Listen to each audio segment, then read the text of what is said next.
kidnapped by Palestinian terrorists. These terrorists committed crimes against humanity, echoing some of the darkest chapters in Jewish history and remind us why the words never again carry such profound weight for us. The Palestinian terrorist monsters burned people alive. They raped people in their final moments alive and tortured and murdered our emaciated people in captivity for 2 years.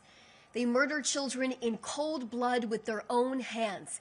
Hamas aren't people who can coexist in society, and they certainly aren't people who have a desire to live in peace.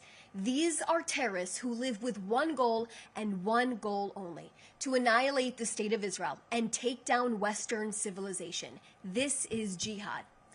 That being said, the Prime Minister has made this very, very clear. Under the 20-point plan, there is no future for Hamas inside of the Gaza Strip. They will be disarmed, Gaza will be demilitarized, and the people of Gaza will be de-radicalized. As stated directly in the 20-point plan, Hamas and other terror factions will not have any role in the governance of Gaza, directly, indirectly, or in any form. All military, terror, and offensive infrastructure, including tunnels and weapons production facilities, they will be destroyed and not rebuilt. Let me dispel the rumors and the misinformation that are in the media right now, who have reported that Hamas will not disarm. Contrary to your reports, Hamas will be disarmed. The Prime Minister says this will happen the easy way or the hard way. It is time the media holds Hamas accountable for continuing to violate the ceasefire agreement. And let's remember why we are here. Prime Minister Netanyahu said in the last few days that the Palestinians were given a de facto state back in 2005. Israelis left every inch of Gaza.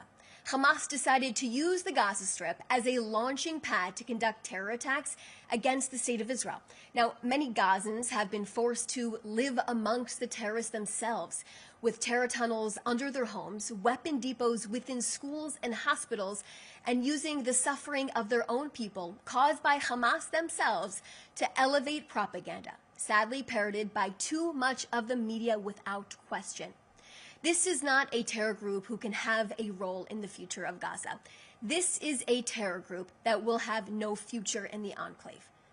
Next, our final deceased hostage, Ron Gvili, must come home immediately. Hamas is now stalling for 62 days in returning his body. Over the last few days, the Prime Minister spoke directly to Ron Gvili's family, making the commitment to bring Ron home. He will continue to exhaust all efforts to accomplish this. Also, on our hostages, I want to point you to a very, very difficult video that will be released tonight in full by Israeli media. It shows 6 of our hostages who were executed back in 2024, lighting the Hanukkah during captivity months before they were murdered. I want to remind you of the unimaginable horrors our hostages endured while they were in captivity. Starvation, torture, sexual abuse, manipulation, no medical support, causing our hostages to mentally and physically break. But the one thing they didn't lose is their hope. Despite the barbarity of Hamas filming them while in their most vulnerable and terrifying moments, our hostages' faith and their resilience did not waver. Please don't look away. Show the footage on your networks. It makes the case for why Hamas can never, ever have a role in the future of Gaza ever again. Next, on Wednesday, Prime Minister Netanyahu had a warm and a friendly conversation with the Indian Prime Minister Modi. The strategic partnership between our nations continues to grow in security, technology, and regional stability, and will be strengthened even further in the period ahead. Now, India and Israel share a clear principle: terror must be confronted and never appeased. Both leaders agreed to meet very soon, and they're committed to advancing this partnership at the highest level. And finally, Prime Minister Netanyahu also spoke with the Bolivian President, Rodrigo Paz Pereira, and congratulating him on resuming relations between Israel and Bolivia. Both leaders agreed they must work to promote cooperation in various fields, with an emphasis on security while restoring the abundant tourism of many Israeli travelers in the natural landscapes and rich cultures of Bolivia. Prime Minister Netanyahu invited the president to visit Israel. I'll now take a few questions.